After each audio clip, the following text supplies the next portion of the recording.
اور پاشا ہاتھ لہراتے ہوئے رخصت ہو گیا۔ وہ کمرے کی طرف بڑھ گئی۔ کون تھا بیٹی؟ عائشہ غسل خانے میں بیٹھی کپڑے دھو رہی تھی، وہیں سے اس نے آواز دی۔ پاشا بھائی تھے، ماجی جانے کے بارے میں پوچھنے آئے تھے۔ وہ رکے بغیر کمرے میں گھس گئی۔ چارپائی پر بیٹھ کر اس نے سرت سے ڈبہ کھولا اور قیمتی سیل فون باہر نکال لیا۔ اگلے چند سیکنڈ میں وہ کبیر دادا کی تصاویر دیکھ رہی تھی۔ اس میں کبیر دادا کی ورزش اور تربیت وغیرہ کی کافی ویڈیوز پاشا نے بھر دی تھیں۔ وہ باری باری تمام کو دیکھتی رہی۔ کسی میں کبیر دادا پنچنگ بیگ پر مکے برسا رہا تھا، کسی میں خالی ہاتھ لڑائی کے مختلف پوز بنا رہا تھا۔ ایک ویڈیو میں کبیر دادا اسے ایک لمبے تڑنگے اور موٹے تازے حبشی دیونما شخص کے ساتھ بھی نظر آیا۔ اس کے سامنے کبیر دادا بھی چھوٹا بچہ نظر آ رہا تھا، اور اس سے باتیں کرتے ہوئے کبیر دادا کا لہجہ کافی مؤدبانہ لگ رہا تھا۔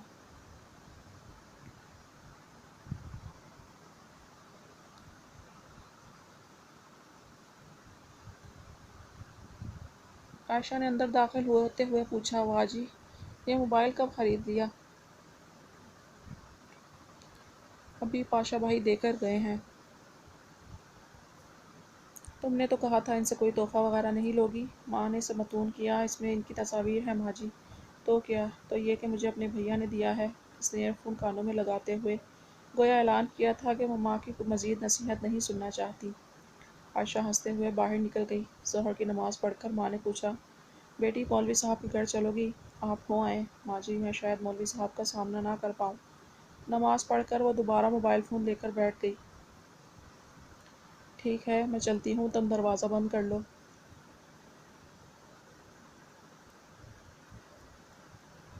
وہ سر ہلاتے ہوئے ماں کے پیچھے بڑھ گئی۔ ماں کے باہر نکلتے ہی اس نے دروازہ بند کیا اور پھر چارپائی پر آن لیٹی۔ اپنی دسترس اور نظروں سے دور کبیر دادا کو چند انچ کے فاصلے پر مسلسل دیکھنا اسے بہت اچھا لگ رہا تھا۔ اگر اس موبائل فون میں کبیر دادا کی تصاویر اور ویڈیوز نہ بھی ہوتی تو اس نے کبھی پاشا سے موبائل فون نہیں لینا تھا۔ لیکن کبیر دادا کی تصاویر اور ویڈیوز کے بعد وہ سیل فون اس کے لیے نہایت قیمتی ہو گیا تھا۔ جانے کتنے گلے شکوے تھے جو اس کی تصاویر سے کر چکی تھی۔ درجنوں تصاویر میں صرف ایک تصویر ایسی تھی جس میں وہ ہنس رہا تھا، اور وہی تصویر اس کی توجہ کا مرکز بنی ہوئی تھی۔ لاک اسکرین اور وال پیپر پر اس نے وہی تصویر لگا دی۔ اللہ پاک کرے ہمیشہ یوں ہی ہنستے رہو۔ ہزاروں لاکھوں شکووں کے باوجود بے ایمان دل سے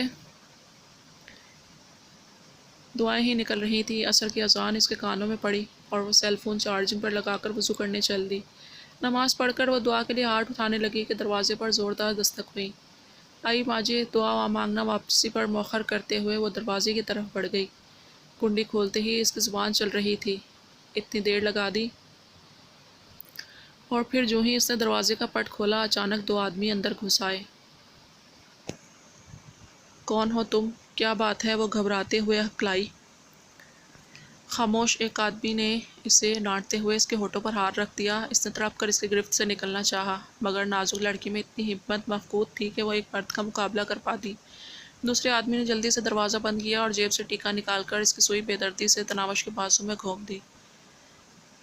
وہ آوازیں کر کے دوسری کی گرفت سے خود کو آزاد کرنے کی کوشش کرتی رہی، مگر اسے کامیابی نہیں ہوئی۔ ٹیکا لگ جانے کے بعد بھی اس نے تناوش پر اپنی گرفت ہلکی نہیں کی تھی۔ وہ اپنے ساتھی سے پوچھ رہا تھا، کتنی دیر میں اثر شروع ہو جائے گا؟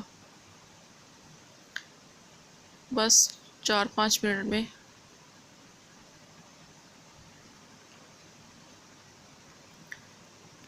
تناوش کی مزاحمت آہستہ آہستہ مدھم پڑتی جا رہی تھی۔ اس کی آنکھوں کے سامنے منظر دھندلانے لگے تھے۔ وہ اپنی سوچ کو بھی مرتکز نہیں پا رہی تھی۔ شاید اس کی برداشت ختم ہو گئی تھی۔ اسے وہ ماحول، وہ بدمعاش کبیر دادا کی جدائی اور اپنا آپ تک بھولنے لگا تھا، مگر مکمل بے ہوش نہیں ہوئی تھی۔ بس اسے اپنے اعضاء پر کنٹرول ختم ہو گیا تھا۔ اسے شدت سے کسی کے سہارے کی ضرورت محسوس ہو رہی تھی۔ کام ہو گیا شاکر۔ ٹیکا لگانے والا اپنے ساتھی کو مخاطب ہوا، اور شاکر نے ایک دم تناوش کو اپنی گرفت سے آزاد کر دیا۔ وہ لہرا کر گرنے لگی تھی کہ ٹیکا لگانے والا اسے تھامتے ہوئے شاکر پر گرایا، بے وقوف، بغیر سہارے کے یہ گر جائے گی۔ سوری یار، اس نے ندامت ظاہر کی۔ تناوش کا سر کسی نئے شرابی کی طرح گھوم رہا تھا۔ اس نے خود کو تھامنے والے کے کندھے پر سر رکھ دیا۔ اس کے خوبصورت ہونٹوں پر مسکراہٹ ابھر آئی۔ چلو، تناوش کو تھام کر دروازے کی طرف بڑھا۔ یوں لگ رہا تھا جیسے وہ کسی بیمار کو سہارا دے کر جا رہا ہو۔ شاکر نے جلدی سے عقبی نشست کا دروازہ کھولا۔ وہ تناوش کو آرام سے عقبی سیٹ پر بٹھا کر خود ڈرائیونگ سیٹ پر بیٹھ گیا، جبکہ شاکر تناوش کے ساتھ بیٹھ کر اسے سہارا دینے لگا۔ گھر کا دروازہ انہوں نے باہر سے بند کر دیا۔ گلی میں خاص آمد و رفت نہیں تھی۔ جو ایک دو راہگیر گزر رہے تھے، انہوں نے بھی ان کی کارروائی کو شک کی نظر سے نہیں دیکھا تھا۔ شاکر کے ساتھی نے کار آگے بڑھا دی۔ یار نعیم، یہ کچھ زیادہ ہی خوبصورت اور پرکشش نہیں؟ شاکر نے بے اختیار تناوش کے حسن کا قصیدہ پڑھا تو نعیم نے عقبی شیشے پر نظر دوڑا کر طنزیہ انداز میں پوچھا۔ شاکر ندیدے من سے بولا، بہتی گنگا میں اگر ہم بھی ہاتھ دھو لیں تو کسی کا کیا بگڑے گا؟ نعیم کے لبوں سے بے اختیار گالی ابھری۔ الو کے پٹھے جانتی بھی ہو یہ کس کی منظور نظر ہے؟ وہ نعیم کی گالی کو نظر انداز کرتا ہوا بولا، میری بلا سے یار، جب اغوا کر لیا ہے تو اس کے بعد باقی کیا رہ جاتا ہے؟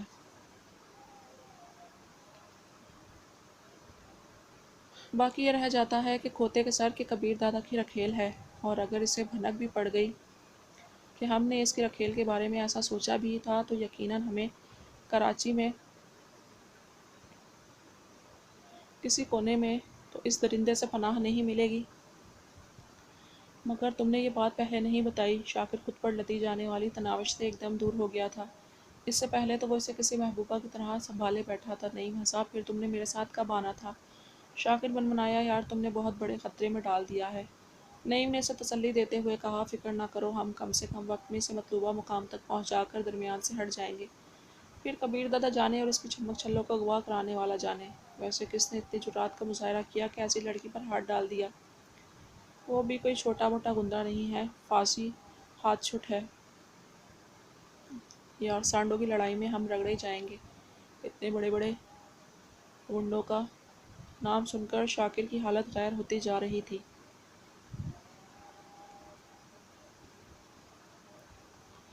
یار ٹھیک 15 سے 20 منٹ بعد ہم اس لڑکی کو ایک کوٹھی میں چھوڑ کر رخصت ہو جائیں گے۔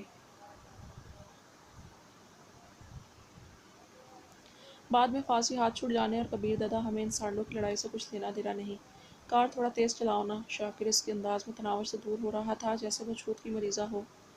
اوہو سونے دو نا، کیا کر رہے ہو؟ تناوش نے خمار آلود آواز میں بڑبڑا کر شاکر کے کندھے پر سر رکھ دیا۔ مگر اس کی آنکھیں کھلی ہوئی تھیں اور ہونٹوں پر خوبصورت مسکان چھائی ہوئی تھی۔ شاکر نے پوچھا، ٹیکے کا اثر کتنی دیر تک رہے گا؟ 3-4 گھنٹے بعد ہی اس کی حالت آہستہ آہستہ سنبھلے گی، مگر مدہوشی کے دوران اس کے ساتھ جو کچھ بھی ہوگا اسے بعد میں یاد رہے گا۔ نعیم نے تفصیلی جواب دیا۔ بیڑا غرق شاکر ایک دم کار کے دروازے کی طرف سمٹا اور تناوش سیٹ پر آڑی ترچھی لیٹی رہ گئی۔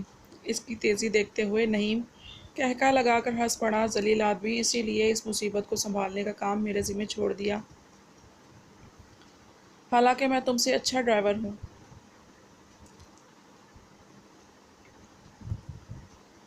تو تم چسکے نہ لو نا، انسان کے بچوں کی طرح اسے سنبھالو۔ نعیم نے اسے لتاڑا، بھاڑ میں گیا سنبھالنا، سونے دو نا، نیند آ رہی ہے، قریب آؤ نا۔ تناوش مدہوشی بھرے انداز میں بڑبڑاتی رہی۔ تھوڑی دیر بعد ہی وہ ایک پوش علاقے میں داخل ہوئے۔ ایک چھوٹی سی مگر خوبصورت اور عمدہ طرز تعمیر کے نمونے پر بنائی گئی کوٹھی کے سامنے نعیم نے کار روک دی۔ ہارن کے جواب میں ایک چوکیدار نے باہر جھانکا۔ نعیم نے کھڑکی سے سر نکال کر کہا، شکیل صاحب کو کہیں محال پہنچ گیا ہے۔ چوکیدار بغیر کچھ کہے غائب ہو گیا۔ اگلے ہی لمحے اس نے دروازہ کھول دیا تھا، یقیناً اسے پہلے سے ہدایت کر دی گئی تھی۔ نعیم کار لے کر اندر آ گیا۔ اندرونی عمارت کے سامنے کالی پتلون اور سفید قمیض میں ملبوس ایک ادھیڑ عمر آدمی کھڑا تھا۔ نعیم نے کار اس کے ساتھ جا کر روک دی۔ وہی اس کا مطلوبہ آدمی شکیل تھا۔ لے آئے ہو؟ اس نے کار کے رکتے ہی نیچے جھک کر عقبی نشست کی طرف نگاہ دوڑائی۔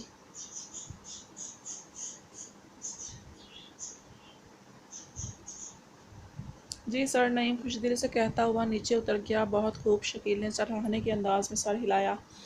اب اسے اندر لے آؤ۔ جی ٹھیک ہے۔ نعیم نے کار کا پچھلا دروازہ کھول کر تناوش کو بازوؤں سے تھام کر نیچے اتارا اور سہارا دے کر کوٹھی کے اندر کی جانب بڑھ گیا۔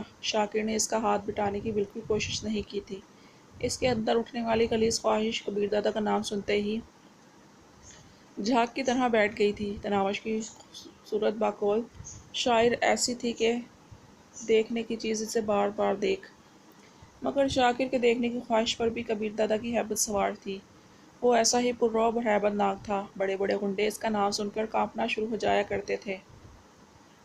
شاکر غریب تو کسی شمار میں ہی نہیں تھا، نعیم کی تسلی دینے کے باوجود ابھی تک اس کا دل کسی انجانے اندیشے سے لرز رہا تھا۔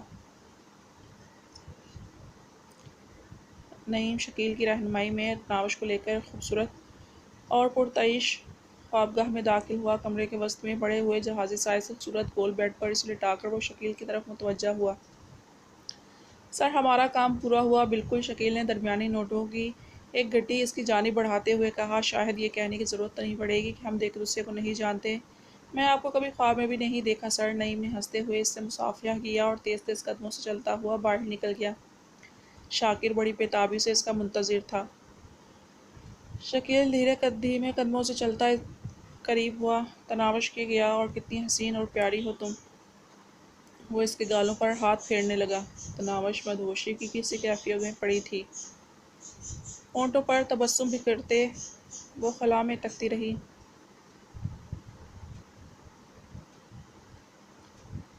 اگر تم اس درندے کی رکھیل نہ ہوتی تو میں کبھی بھی اس موقع کو ضائع نہ کرتا، مگر سچ کہوں تو مجھے جان بہت پیاری ہے۔ تناوش کے سر سے دوپٹہ اتارتے ہوئے اس نے خود کلامی کی۔ تناوش کے کالے سیاہ بال کالے ہی رنگ کے پراندے میں جکڑے ہوئے تھے۔ شکیل بے ساختہ بولا، جیسے اس پرندے کی جرات نہیں کہ ان بالوں سے خود کو آزاد کروا پائے، یوں ہی تمہیں دیکھنے والا تمہاری صورت کے سحر سے خود کو آزاد نہیں کرا سکتا۔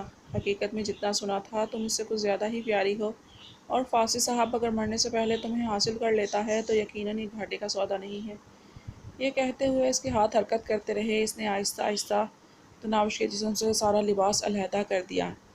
وہ شرم و حیا والی کبھی غیر مردوں کے سامنے سر کے بال کھولنے پر تیار نہیں ہوتی تھی، اس وقت ایسی حالت میں پڑی تھی کہ کپڑے کا تار بھی اس کے بدن پر موجود نہیں تھا۔ اگر وہ ہوش میں ہوتی تو یقیناً اس حالت پر موت کو ترجیح دیتی۔ شکیل زیادہ دیر عقل و خرد سے بیگانہ کرنے والے نظارے کی تاب نہ لا سکا، اور اس سے فوراً ایک خوبصورت پینٹی کوٹ اور اسے پہنایا اور بے قابو ہوتے سانسوں کو سنبھالتا ہوا الماری کی طرف بڑھ گیا۔ شراب کی 2 بھری بوتلیں ٹیبل پر رکھیں، تھوڑی سی شراب تناوش کے چہرے پر چھڑکائی اور بقیہ کی 2 بوتلیں بیت الخلاء میں جا کر خالی کر دیں۔ خالی بوتلوں کو ادھر بھرے گلاس کے ساتھ تپائی پر رکھ کر وہ باہر نکل آیا۔ اگلے ہی لمحے وہ ایس پی ضمیر حسین کو تناوش کے پہنچ جانے کی بابت اطلاع دے رہا تھا۔ بہت خوب شکیل صاحب، ایس پی نے تحسین آمیز لہجے میں بولا۔ فصیح الدین کے وہاں سے آتے ہی غائب ہو جانا۔ اس کے بعد تمہارا کام بس اتنا رہ جائے گا کہ کبیر دادا کا خیر خواہ بنتے ہوئے اسے کال کرنا ہوگی، اور جب وہ اپنا کام کر گزرے تو مجھے مطلع کر دینا۔ بے جھجکے سے اپنے بارے میں بتا دینا، یقیناً کبیر دادا تمہارے اس کام سے خوش ہوگا۔ کبیر دادا کو خبردار کرنے کے بعد مجھے ضرور مطلع کرنا۔ باقی فصیح الدین کے خاتمے کے بعد تیمور علی گینگ کے سربراہ اور اس کے دستے راز تم ہوگے۔ فکر نہ کرو، تیمور علی سے میری بات چیت ہو چکی ہے، کبیر دادا بھی تمہاری سفارش ضرور کرے گا۔ شکریہ سر، میں آپ کا یہ احسان کبھی نہیں بھولوں گا۔ شکریہ کی کوئی بات نہیں جگر، تمہارا فائدہ نظر آیا تو تمہیں بھی شامل کر لیا۔ یہ دنیا کا قانون ہے بھائی کہ کچھ لے اور دے کے اسکول پر چلتا ہے، اور میرے بدلہ لینے کی خواہش میں سب سے زیادہ فائدہ تمہیں پہنچ رہا ہے۔ ذرا سی محنت اور کوشش سے تم ایس پی ضمیر حسین اور کبیر دادا جیسے آدمی پر احسان کرنے والے بن جاؤ گے۔ میں تمہیں قانون کی گرفت میں آنے سے محفوظ رکھوں گا تو کبیر دادا کسی گنڈے کو تمہاری طرف ٹیڑھی نگاہ سے دیکھنے نہیں دے گا۔ اس کے ساتھ ہماری طرف سے جو نقد انعام ملے گا وہ بونس میں ہے۔ وہ عقل مندی سے بولا، سر میں اچھی طرح سمجھتا ہوں، اور میں نے خوب سوچ سمجھ کر ہی آپ کا ساتھ دینے کا فیصلہ کیا ہے۔ شاباش، اور میری یہ بات نصیحت ہمیشہ یاد رکھنا کہ جرم کی دنیا میں کوئی بھی کام کرتے وقت ہمیشہ اپنا فائدہ مد نظر رکھنا، کیونکہ سب سے پہلے تمہاری اپنی ذات ہے، اس کے بعد کسی اور کا نمبر آتا ہے، چاہے میرے ساتھ ہی کیوں نہ واسطہ پڑے۔ ایس پی نے چکنی چپڑی باتوں سے اسے مزید شہ دی۔ وہ خوشامدانہ لہجے میں بولا، سر آپ تو میرے لیے اتنا کچھ کر رہے ہیں، آپ کے لیے تو میری جان بھی حاضر ہے۔ آئندہ ایسی پاگلوں والی بات نہ کرنا بے وقوف آدمی۔ پہلے میں نے اپنا فائدہ سوچا ہے، اس کے بعد تمہارا نمبر آیا ہے۔ تم بھی پہلے اپنا فائدہ سوچنا، ہاں اس کے بعد اگر میرے لیے گنجائش کر سکو تو مجھے بھی اس کام میں پیچھے نہیں پاؤ گے۔ ٹھیک ہے سر، شکریہ سر۔ خدا حافظ کر کے ایس پی نے رابطہ منقطع کر دیا۔ شکیل خود کو فصیح الدین کے گینگ کا نمبر 2 بنا دیکھ رہا تھا۔ کبیر دادا کی ہمدردی حاصل کرنے کے بعد تو ممکن ہی نہیں تھا کہ تیمور علی یا کوئی دوسرا تیسرا اس کی راہ میں رکاوٹ ڈالتا۔ وہ دل ہی دل میں خود کو شاباش دینے لگا کہ اسب ضمیر حسین کے مشورے پر اس کام میں ہاتھ ڈالنے پر آمادہ ہو گیا تھا۔